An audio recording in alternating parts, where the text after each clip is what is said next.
Very good morning दोस्तों। तो कैसे हैं आप सब? आई होप नेटवर्क थ्योरम पे बेस्ड मेरे पिछले वीडियो लेक्चर को आपने जरूर देखा होगा। अगर नहीं देखा है तो इस वीडियो को पॉज कीजिए, पहले इस वीडियो लेक्चर को जरूर देख लीजिए। डेफिनेटली मैं इसलिए नहीं कह रहा हूँ कि आप मेरे चैनल को देखें। एक्चुअली आपको अगर कोई भी चीज कॉन्सेप्ट से समझनी है तो आपको इंट्रोडक्शन से समझनी चाहिए। तो मैंने आपको इंट्रोडक्शन लेक्चर बना रखा है, तो अगर आप वो देख लेंगे तो इस चैनल को आपको बहुत ही अच्छी तरीके से समझ में आएगा। ठीक है, तो स्टार्ट करते हैं आज के अपने प्यारे से क्यूब से टॉपिक, सुपरपोजिशन थ्योरम। ठीक है, एक्चुअली कल मैंने मूवी देखी थी तो थोड़ा सा ट्रेंड तो रहेगा यार। ठीक है, तो भाई सुपरपोजिशन थ्योरम के बारे में आज हमें पढ़ना है। अगर आपके कोर्स में सुपरपोजिशन थ्योरम, नॉर्टन्स या थेवेनिन्स में से कोई भी एक थ्योरम है तो यकीन मानिए उनसे एक नया क्वेश्चन आइदर उनका डेरिवेशन और उनके न्यूमेरिकल्स जरूर पूछे जाएंगे। तो आज के लेक्चर में बस सुपरपोजिशन थ्योरम का डेरिवेशन और स्टेटमेंट क्या होता है वो करेंगे। आगे आने लेक्चर में आपको इसके न्यूमेरिकल भी मैं प्रोवाइड कराऊंगा। ठीक है, तो स्टार्ट करते हैं भाई। अगर आप तो सुपरपोजिशन थ्योरम को समझने से पहले आपको पहले कुछ दो चीजें समझ लेनी चाहिए। ये क्या है आपका एक ईएमएफ सोर्स, जिसे हम पिछले लेक्चर में बता चुके, ये एक एनर्जी सोर्स है। ठीक है, अगर मैं इस कहूं कि इस भाई इसको इसके इंटरनल इंपेडेंस से रिप्लेस कर दो, इस ईएमएफ सोर्स को इसके इंटरनल इंपेडेंस से रिप्लेस कर दो, तो आप क्या करेंगे, उसे एक क्लोज सर्किटेड ब्रांच से क्लोज्ड ब्रांच से रिप्लेस करेंगे। अब इंटरनल इंपेडेंस क्या, इंपेडेंस क्या, रेजिस्टेंस। तो इसका रेजिस्टेंस क्या होता है, फाइनाइट होता है। इस वजह से इसको, इस एनर्जी सोर्स को अगर जब भी मैं कहूं कि इसको रिप्लेस करो इसकी इंटरनल इंपेडेंस से, तो आप उसे क्लोज्ड ब्रांच से रिप्लेस करेंगे। अब इसका यूज क्या है भाई, अभी बताऊंगा तो आपको क्लियरली समझ में आ जाएगा। सिमिलरली इसको अगर मैं यूज करता हूं, जब मैं कहूं ये एनर्जी सोर्स, ये क्या है, ये आप ईएमएफ प्रोवाइड कराता है, ये आपको डायरेक्ट करंट प्रोवाइड कराती है, करंट सोर्स है, ये भी एक एनर्जी सोर्स है। ठीक है, तो जब मैं कहूं इसको इसके इंटरनल इंपेडेंस से रिप्लेस कीजिए, तो आप इससे किससे रिप्लेस करेंगे, एक ओपन सर्किटेड ब्रांच से, ओपन ब्रांच से। यानी जब इसे आप इसके इंटरनल इंपेडेंस से रिप्लेस करेंगे तो उस नेटवर्क में करंट फ्लो हो ही नहीं पाएगी, क्योंकि इसका सर्किट, इसका इंपेडेंस इंटरनल इतना हाई होता है, इनफिनाइट होता है। इस वजह से वहां पे क्या है, ओपन ब्रांच, ओपन ब्रांच में करंट फ्लो नहीं होती। तो भाई जब रेजिस्टेंस बहुत हाई तो क्या करंट नहीं फ्लो हुई, तो यही तो कह रहा है, इसका इनफिनाइट रेजिस्टेंस होता है भाई। इस वजह से इसे हमने किससे रिप्लेस कर दिया, ओपन सर्किटेड ब्रांच से रिप्लेस कर दिया। इसको तो मैं आगे वाले न्यूमेरिकल में बताऊंगा, बट इसका यूज तो अभी आपको दिख जाएगा। ठीक है, तो इसे कहीं छोटे से ब्रैकेट में नोट डाउन कर लीजिए। ठीक है, आगे बढ़ते हैं। तो आई होप ये समझ गए होंगे आप क्या होता है। हाँ, तो अब आते हैं हम लोग सुपरपोजिशन थ्योरम का मेन पर्पस क्या। अगर मैं इसको फिगर के जरिए समझ लेता हूं तो स्टेटमेंट इसका थोड़ा सा ट्रिकी है, वो आप ये समझ लेंगे। ठीक है, तो आपको बस क्या फिगर पे पूरा कंसंट्रेशन करना है। ये एक नेटवर्क है, ठीक है, आई, तो इस नेटवर्क का नाम मैं ए दे देता हूं, इसको नाम बी दे देता हूं, इसको नाम सी दे देता हूं। ठीक है, अगर आपके पास एक नेटवर्क है, ठीक है, और उसमें एक से ज्यादा एनर्जी सोर्सेज है, इसमें E1 और E2 दो एनर्जी सोर्सेज हैं। ठीक है, और तो इस मेश में, ये मेश 1 है, मेश क्या होता है मैं पिछले लेक्चर में बता चुका हूं। ठीक है, ये मेश 2 है, इसमें भी करंट में इसी डायरेक्शन में ले लेता हूं। ठीक है, तो इस मेश में, मेश 1 में जो करंट आ रही है वो क्या है, I1 है, और मेश 2 में जो करंट आ रही है वो क्या है, I2 है। आगे बढ़ते हैं, इस नेटवर्क में आते हैं। सुपरपोजिशन थ्योरम क्या कहती है, बस इन्हीं तीन फिगर से हमें समझना है। इसमें है I2 है, इसमें है I1 है, और वो I1 डैश नाम दे देते हैं, इसमें I2 डैश, इसमें नाम दे देते हैं I1 डबल डैश, कुछ भी आप नाम दे सकते हैं।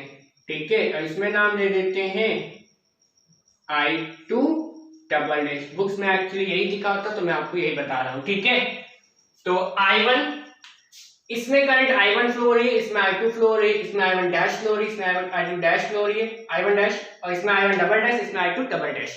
तो अगर किसी, और हाँ, अब सबसे बड़ी बात, ये जो नेटवर्क बी और नेटवर्क सी है, ये इसी नेटवर्क के, इस बड़े वाले नेटवर्क के सब पार्ट है, ये इसी नेटवर्क के सब पार्ट है।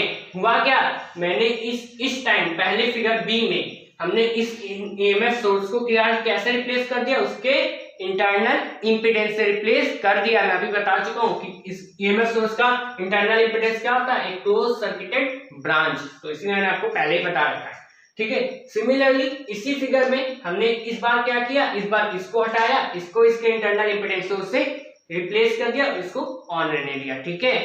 तो आप समझ रहे हो ना कि ये जो फिगर बी एंड फिगर सी है वो इसी सर्किट का, इसी नेटवर्क का सब पार्ट है, ये कोई और नेटवर्क नहीं है, ठीक है। बिल्कुल क्लियरली समझ लेना इस बात को, ठीक है। तो आई होप अभी आप क्लियरली इतना तो समझ गए। अरे बोलो भैया, हाँ तो फिर आगे बढ़ते हैं। हाँ तो ये वही दो इसी के सब पार्ट है, आगे बढ़ते हैं। तो अगर इस मेश में, इस नेटवर्क के इस मेश में, इस मेश 1 में करंट हम एज्यूम करते हैं I1 फ्लो हो रही है और इस मेश में करंट हम एज्यूम करते हैं I2 फ्लो हो रही है, ठीक है। बट मेरे दोस्तों ये जो I1 है ये केवल E1 से नहीं प्रोड्यूस हो रही है, ये जो I1 है वो केवल E1 से प्रोड्यूस नहीं हो रही है, और ये जो I2 है वो केवल E2 से प्रोड्यूस नहीं हो रही है। एक्चुअली अगर आप ध्यान दें इसको मैं भूल जाइए। अरे हाँ, सबसे पहले आपको ये तो बताना ही भूल गया, Z1 Z2 Z3 क्या है भाई, ये क्या एकदम से आ गए। तो अब मैंने आपको कहा था ना, करंट का जो विरोध करे उससे हम रेजिस्टेंस इंपीडेंस कहते हैं। ये क्या है आपका रेजिस्टेंस, ये कैपेसिटर, और ये क्या है आपका इंडक्टेंस। ये सब क्या करते हैं, करंट का विरोध, करंट का अपोजिशन करते हैं। रेजिस्टेंस तो आप जानते होंगे और इन दोनों को जानते होंगे अब तो आप, ठीक है।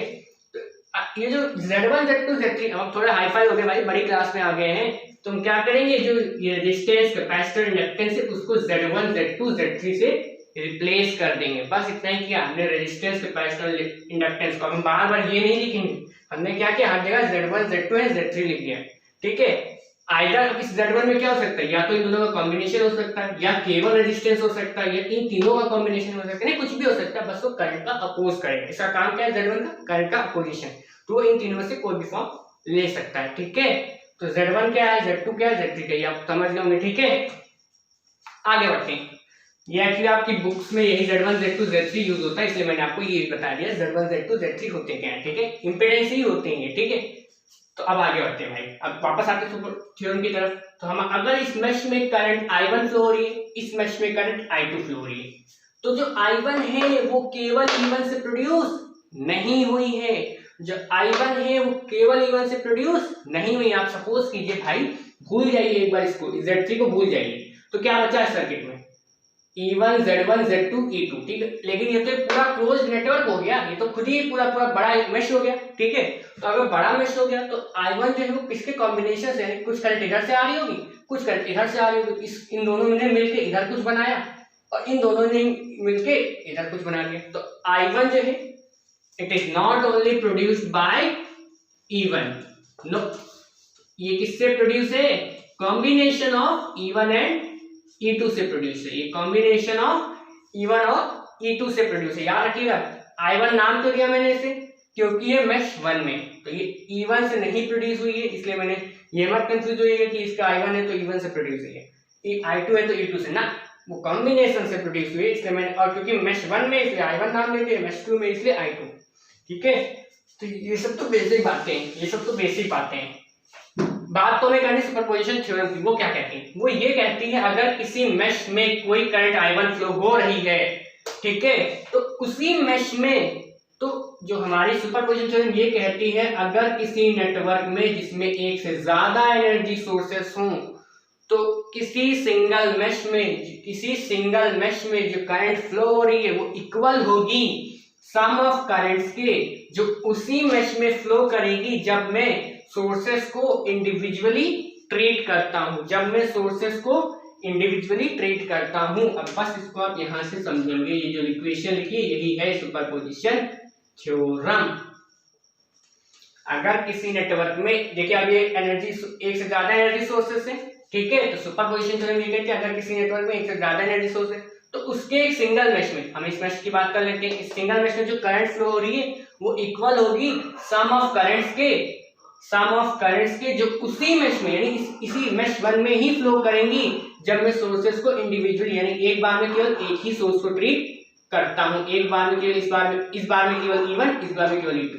तो इस जब E1 था तब क्या थी I1 डैश, और जब E2 थी तब क्या थी I1 डबल डैश। तो सुपरपोजिशन थ्योरम फिर से, किसी नेटवर्क में अगर एक से ज्यादा एनर्जी सोर्सेस हैं तो किसी सिंगल मैश में जो करंट फ्लो होगी वो क्या होगी, सम ऑफ करंट्स के जो उसी मैश में फ्लो करेंगी जब मैं सोर्सेस को इंडिविजुअली ट्रीट करता हूं। तो I1 क्या इक्वल है, I1 dash plus I1 double dash के।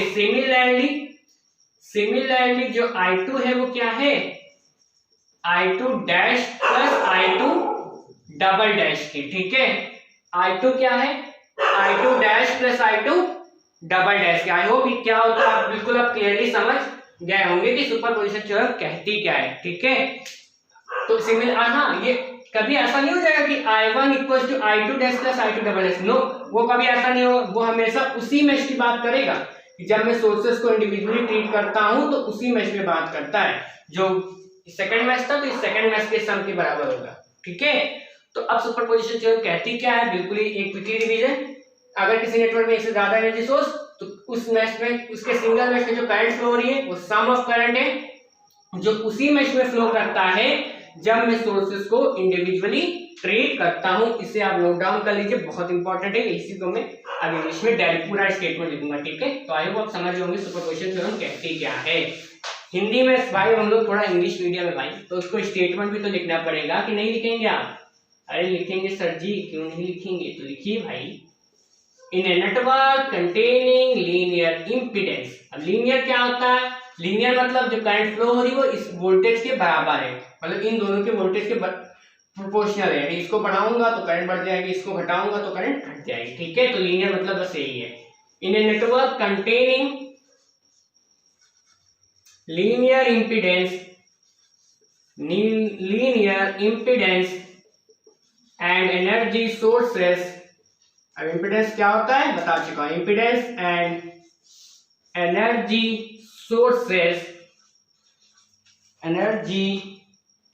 सोर्सेस द करंट फ्लोइंग, आप लिखते जाइए, energy sources the current flowing at any point in a network containing linear impedance and energy sources the current flowing at any point is the vector sum of current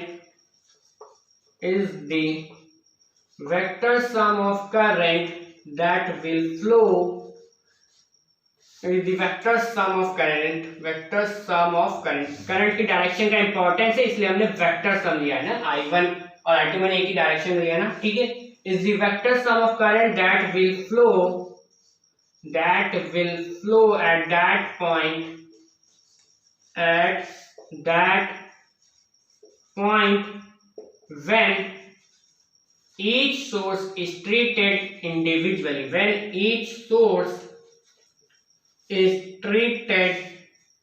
individually, अब आपको statement काफी बड़ा लग रहा होगा, लेकिन जो pure summary है इस पूरे स्टेटमेंट की वो वही है।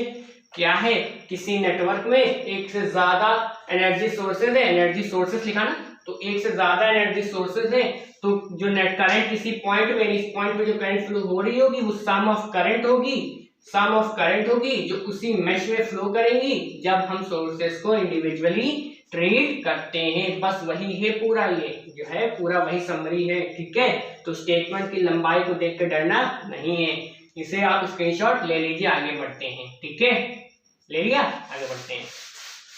नहीं लिया तो भाई वीडियो को 10 सेकंड रिवाइंड करके लीजिए भाई, ये कोई बड़ी बात तो है नहीं। हाँ, आगे बढ़ते हैं डेरिवेशन की तरफ। बहुत इंपॉर्टेंट है, ध्यान से समझिएगा। ठीक है, तो हम मान लेते हैं कि इन मैश 1, सबसे पहले मैश 1 इन फिगर 1 पे हम बात करते हैं। सबसे पहले इस फिगर में, हाँ, इसको थ्योरम को प्रूव करने से पहले अगर आपको किरचॉफ्स वोल्टेज लॉ पता है तो बेटर है, नहीं पता है तो मैं आपको थोड़ी सी हिंट दे देता हूं। किरचॉफ्स वोल्टेज लॉ ये कहता है algebraic sum of EMF is equal to sum of product of current and resistance। ये कहता है हमारा किरचॉफ्स का वोल्टेज लॉ। क्या कहता है कि किसी भी नेटवर्क में, किसी भी मैश में जो अलजेब्रिक सम ऑफ EMF है, यानी अगर इसमें इस मैश में ढेर सारे EMF लगे हैं तो उन सबका जो सम होगा उनकी डायरेक्शन के अकॉर्डिंग वो किसके इक्वल होगा, sum of current product of resistance and currents के, इसको मैं डायरेक्ट ई ले लिया तो समेशन ई, ठीक है। तो algebraic sum of EMF is equal to sum of product of current and resistance, यानी जो इसमें ईएमएफ फ्लो हो रहा है वो किसके इक्वल है, sum of product of resistance and current, यानी इसमें जो पूरे प्रोडक्ट ऑफ रेजिस्टेंस जितने लगे और उसके अकॉर्डिंग करंट, उन सबका सम। तो ये ठीक है। अगर आपको किरचॉफ वोल्ट और इसे एक और फॉर्म में रिप्रेजेंट करते हैं कि change in potential across any mesh is zero, change in potential across any mesh is zero. Kirchhoff voltage का आई थिंक आपको पता होगा, अगर आपको नहीं पता है तो कमेंट बॉक्स में रिप्लाई करें, हम इस पे एक सेपरेट वीडियो बना देंगे। अभी बस आपको इतना समझना है कि अलजेब्रिक सम ऑफ ईएमएफ, जितना भी ईएमएफ है उसका सम इक्वल है sum of product of current and resistance के, बस इतना ही है, ठीक है। किरचॉफ वोल्टेज लॉ यही है। तो आई होप इसको आप नोट डाउन करना चाहे तो कर सकते हैं, आगे बढ़ते हैं, ठीक है। जरूरी है इसे मैंने आपको बताया, ठीक है। नहीं पता तो आप कमेंट बॉक्स में कहेंगे, इस पे एक्चुअली डायरेक्शन से बहुत सी चीजें आती है, अभी तो शॉर्ट फॉर्म है बस उसका, तो आप कमेंट बॉक्स में कहेंगे, मैं आपको पूरा एक सेपरेट वीडियो बता दूंगा, ठीक है। तो let E1 and E2 be energy sources, इस फिगर 1 में जो E1 और E2 एनर्जी सोर्सेस हैं, and current I1 and I2 be the current in meshes, be the current in mesh 1 and 2, in mesh 1 and mesh 2 में जो current flow हो रही है वो क्या है, I1 and I2 है, ठीक है। तो यहाँ तक आपको कोई प्रॉब्लम नहीं है। तो अब हम बात करते हैं आगे की, थोड़ा सा डेरिवेशन को रब कर देते हैं, इसको स्पेस की जरूरत पड़ेगी, इसको भी हम रब कर देते हैं, ठीक है। आगे बढ़ते हैं हम लोग। तो हम अप्लाइंग ये लिखा रहने देते हैं इन फिगर 1, इन फिगर 1 पे बात हो रही है, अभी फिगर 1 ए की बात हो रही है, ठीक है। तो अप्लाइंग केवीएल एट मेश 1, तो हमें इस मेश पे केवीएल अप्लाई करना है। तो मैंने कहा जितने भी ईएमएफ है उनका सम, तो एक ही ईएमएफ है तो E1, इस मेश 1 में कितने ईएमएफ है, केवल एक ही तो है, ठीक है। E1 is equal to product of current, sum of product of current, इसमें क्या आएगा, Z1 इंपेडेंस है और करंट कितनी I1, तो I1 प्रोडक्ट होगा ना I1 Z1, और क्या क्या है, सम करना है जितने भी इंपेडेंस है, तो इसमें क्या है Z3 भी है प्लस I1 Z3। अब करंट की डायरेक्शन सब कुछ डिपेंड होता है, वो डायरेक्शन का खेल बहुत बड़ा है, अभी तो इसलिए मैं बता दे रहा हूँ, ठीक है। और यहाँ पे इस Z3 में केवल एक यही तो नहीं आ रही I1, इसमें तो I2 भी आ रही ना, आ रही कितनी, आ रही कितनी, आ रही बिल्कुल आ रही, तो इसका क्या होगा I2 Z3, I1 Z1 plus I1 Z3 plus I2 Z3। अब ध्यान दीजिए I1 कॉमन ले लीजिए, I1 कॉमन ले लीजिए दोनों से, क्या बचा Z1 प्लस Z3 और प्लस I2 Z3 अलग हो गए, क्वेश्चन नंबर 1, ठीक है। कोई दिक्कत नहीं, आगे बढ़ते हैं। अप्लाइंग, फिर से वही applying KVL at mesh 2, mesh 2 में केवीएल अप्लाई कीजिए। इस बार क्या है, यहाँ पे E2 है, बोलिए केवल एक ईएमएफ E2 है, is equals to I2 Z2, पहला I2 Z2 I2 Z3 plus I2 Z3, और इधर क्या जा रहा है I1 प्लस I1 Z3, ठीक है। तो ये अभी इस क्वेश्चन नंबर 2 में नाम लेते हैं, I2 कॉमन, क्या बचा Z2 प्लस Z3 और प्लस I1 Z3 अलग हो गया, इक्वेशन नंबर 2। स्क्रीनशॉट ले लीजिए, आगे बढ़ते हैं। बिल्कुल समझ लेना क्लियरली क्या हो रहा है, बिल्कुल, हाँ भाई बिल्कुल समझ के आगे बढ़ते हैं। तो इसे आप नोट डाउन कर लीजिए, इन इक्वेशन की जरूरत पड़ेगी तो बहुत अच्छे से नोट कीजिएगा, ठीक है। इनकी इक्वेशन की जरूरत पड़ेगी तो मैं इसको एक सेपरेटली अलग लिख लेता हूँ, जिससे मैं बार बार इसमें देखने में प्रॉब्लम ना। I1 Z1 plus Z3 plus I2 Z3 था, साथ ही साथ क्या था I2 Z2 प्लस Z3 और साथ में I1 Z3, ये दो इक्वेशन थी हमारी, आगे बढ़ते हैं, ठीक है। I1 Z3, ठीक, हाँ। तो Z1 प्लस Z3 और एक में Z2 प्लस Z3 और I1, Z3 और I2, Z3, ठीक है। आप भी नोट डाउन जरूर कीजिएगा इक्वेशंस क्या है, यूज होने वाली हैं बस अभी आगे, ठीक। हाँ, तो अब मैं क्या करता हूं, आगे बढ़ता हूं। In figure B when E1 is treated alone, केवल अकेले, अलोन पिक्चर वाला नहीं, ठीक। तो केवल E1 ही ट्रीट हो रहा है, ठीक है। तब क्या हो रहा है, इस मैच में आते हैं। तो E1 फ्लो हो रहा है वो किसके इक्वल है, I1 dash Z1 plus I1 dash Z3, और इसमें क्या आ रही है साथ में I2 डैश Z3 आ रही कि नहीं आ रही है, तो I2 डैश Z3, ठीक है। तो हम क्या करते हैं, I1 डैश, यहाँ पे I1 डैश कॉमन है, कॉमन बिल्कुल है, कॉमन ले लीजिए, क्या बचा Z1 plus Z3, Z1 plus Z3 बचा, बिल्कुल बचा, plus I2 dash Z3 separate हो गया, ठीक है। इक्वेशन नंबर 2, आगे बढ़ते हैं। इस इक्वेशन में इस मैच में आते हैं। इन मैच 2, ये किसके लिए बात थी, इन मैच 1, ये मैच 1 के लिए बात थी, और ये मैच 2 के लिए। इसमें क्या हो रहा है, इसमें तो EMF है ही नहीं, बोलिए है नहीं है, तो यहाँ पे 0 is equals to I2 dash Z2 plus I2 dash Z3 plus I1 dash Z3, ठीक है, बिल्कुल ठीक है। I2 कॉमन लीजिए, I2 डैश क्या बचा Z2 प्लस Z3, और क्या सेपरेट हो गया, I1 डैश Z3 सेपरेट हो गया। इक्वेशन नंबर 3, यहां तक कोई दिक्कत, अरे बोलिए भैया, नहीं है ना, तो आगे बढ़ते हैं। हाँ, तो ये इसको भी आप नोट डाउन कर लीजिए, क्या क्या बनी थी इक्वेशन 2, इक्वेशन 2 बनी है आपकी I1 dash Z1 plus Z3 plus I2 dash Z3, और इक्वेशन 4 क्या बनी है, I2 dash Z2 plus Z3 plus I1 dash Z3, ठीक है। नोट डाउन करते रहिए, आप भी देखते रहिएगा, ठीक है। आगे बढ़ते हैं।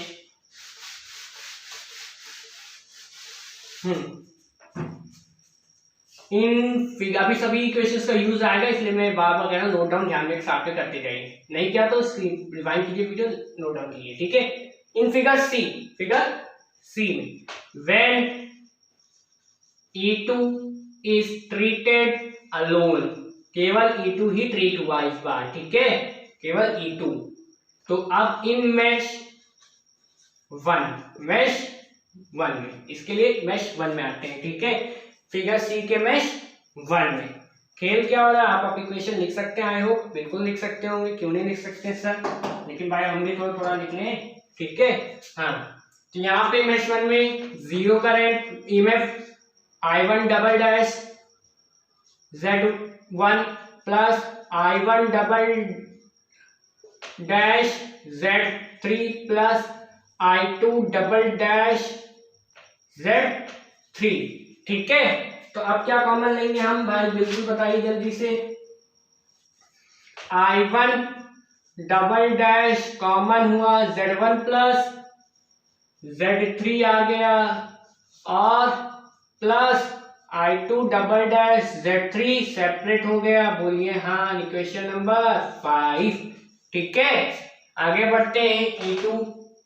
E2 is equals to, mash तो लिख दूं, इन मैश 2 में थोड़ा सा टाइम टेकन है, तो लेकिन ध्यान से आप देखें। तो E2 किसके इक्वल है, I2 double dash Z2 plus I2 double dash Z3 plus, इसमें क्या आ रही है, I1 भी आ रही है, तो I1 डबल डैश Z3, क्या कॉमन लीजिए, I2 डबल डैश कॉमन लीजिए, I2 डबल डैश कॉमन क्या बना, Z2 प्लस Z3, क्या सेपरेट हो गया, I1 double dash Z3 separate हो गया। यहां तक कोई दिक्कत नहीं, इक्वेशन नंबर 6 हो गया, ठीक है।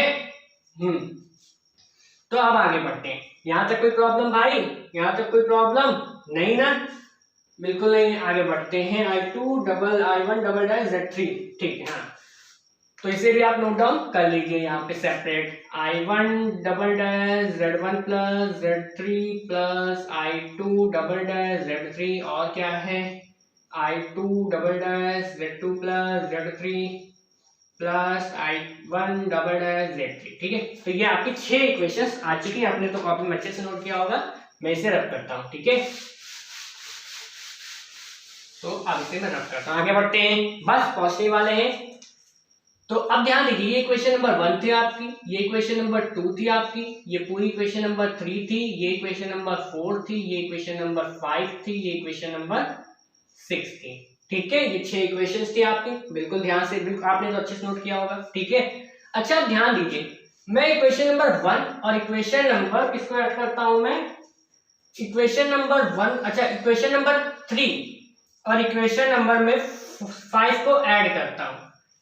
एडिंग इक्वेशन 3 एंड इक्वेशन 5, आप कॉपी में नोट डाउन किए होंगे नंबर से, आप खुद ऐड कर सकते हैं। तो देखिए Z1 plus Z3, Z1 plus Z3, तो ये कॉमन आएगा ना, तो इसकी ये कुछ इस तरह से I1 dash Z1 plus Z3 plus I2 dash Z3 plus, अब ये दोनों ऐड होंगे I1 double dash Z1 plus Z3, ये Z1 है, प्लस I2 डैश Z3, ठीक है।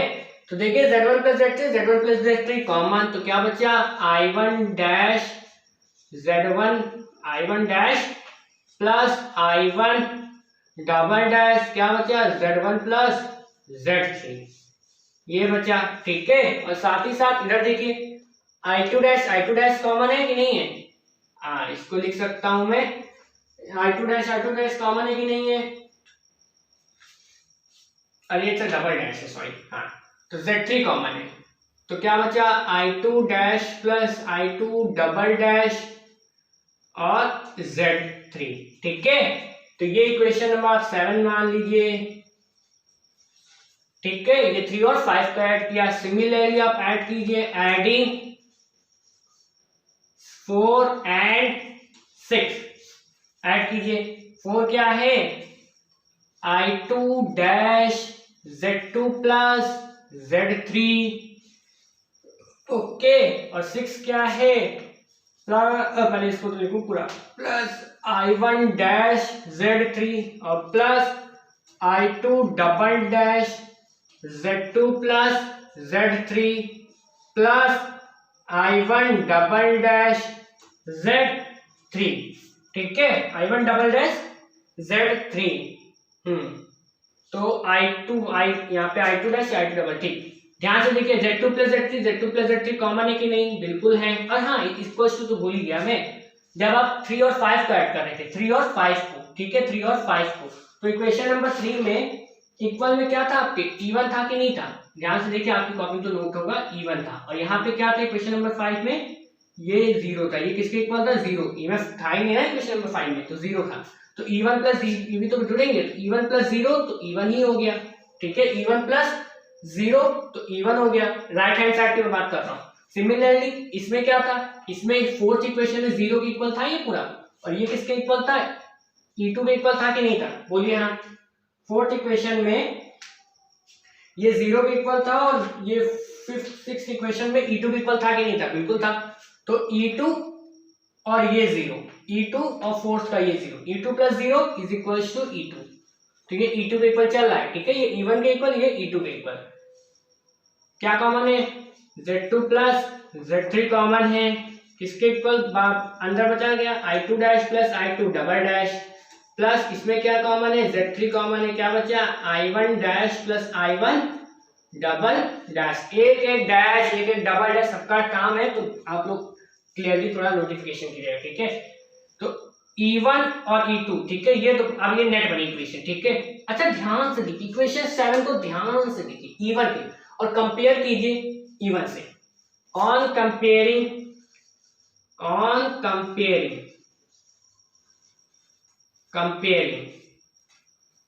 E1 इक्वेशन 1 एंड 7, बहुत ही ध्यान से कंपेयर कीजिए, Z1 plus Z3, Z1 plus Z3, यहाँ पे I1 है प्रोडक्ट में और यहाँ पे क्या है ये I2 plus I2 double dash, I2 है यहाँ पे Z3 के साथ, यहाँ पे ये दो है, ठीक। कंपेयर कीजिए तो आप ध्यान दीजिए इसके साथ Z1 प्लस Z3 के साथ क्या लगा है I1 यहाँ पे, और यहाँ पे क्या लिखा है I1 डबल डैश। तो अब आप कंपेयर करें तो आप बिल्कुल क्लियरली समझ रहे हैं E1 तो इक्वल है, ये किसके इक्वल था, ये E1 के इक्वल था और ये इक्वल E2 के था। E1 यानी जब E1 है तो ये दोनों भी तो, अगर ये दोनों इक्वल हो रहे हैं तो इनके कॉरस्पॉन्डिंग करंट भी तो इक्वल होगी कि नहीं होगी, बोलिए हाँ। अरे भाई अगर ये 2 × 4 लिखा है और यहाँ पे भी ये 4 लिखा है तो ये इसको मिलकर E1 बना तो ये भी तो 2 ही है, ये भी तो 2 ही होगा। तो ये I1 जो है वो किसके इक्वल आ रहा है, I1 आ रहा है किसके इक्वल से, I1 dash plus I1 double dash, superposition theorem, ठीक है, यही तो था। आगे बढ़ते हैं। On comparing second and eighth, ये क्वेश्चन नंबर 8 है, ठीक है, ध्यान से देखिए। Second Z2 plus Z3 I2 के साथ है यहाँ पे, इसमें क्या है I2 डैश के साथ, एक सॉरी यहाँ पे Z2 प्लस Z3 किसके साथ है I2 के साथ, यहाँ पे I2 dash plus I2 double dash. बिल्कुल ध्यान से देखिए आपको अपनी कॉपी में है कि नहीं है, बोलिए है कि नहीं है, I2 dash plus I2 double dash, Z2 plus Z3, ठीक है। और Z3 किसके इक्वल था, यहाँ से भी देख सकते हैं Z3 I1 dash plus I1 double dash, I1 equals to I1 dash plus I1 double dash, जो हम पहले ही बता चुके हैं। कंपेयर आप इधर से भी कर सकते हैं, इधर से भी, चाहे आप इससे करें और चाहे इससे करें। तो I2 किसके इक्वल आया, I2 को ध्यान से देखिए, Z2 प्लस Z3 के साथ I2 है यहाँ पे Z2 प्लस Z3 के साथ क्या I2 dash plus I2 double dash, तो I2 क्या हो गया I2 dash plus I2 double dash, ठीक है। बिल्कुल क्लियरली इधर से भी कर सकते हैं आप। Z3 देखिए, Z3 I1 dash plus I1 double dash, I1 के बराबर, और ऊपर वाले में देखेंगे क्या कहते हैं क्वेश्चन नंबर, ये इसी वजह से आप ये भी कर सकते हैं। और पहली वाले से देखेंगे I2 डैश Z3, तो ये किसके इक्वल था I2 dash plus I2 double dash, I2 double dash plus I2 double dash किसके इक्वल है I2। चाहे ऊपर से देखेंगे तो Z3 की हेल्प से आप I2 कर सकते हैं और नीचे देखेंगे तो I1 की हेल्प कर ले सकते हैं, ठीक है। तो सुपरपोजिशन थ्योरम क्या कहती है, विद स्टेटमेंट, विद हमने डेरिवेशन कर लिया है। आई होप आपको बिल्कुल क्लियरली समझ गए होंगे कि हमने देखा ना करंट जो फ्लो हो रही है I1 क्या हो रही है, इन दोनों की इक्वल हो रही है सम ऑफ करंट के, और I2 इन दोनों की सम ऑफ करंट के इक्वल हो रही है। बिल्कुल आप क्लियरली आप समझ गए होंगे। तो थैंक्स फॉर वॉचिंग, और अगर आपको अच्छा लगा तो आप तो बहुत समझदार हैं। Thank you very much.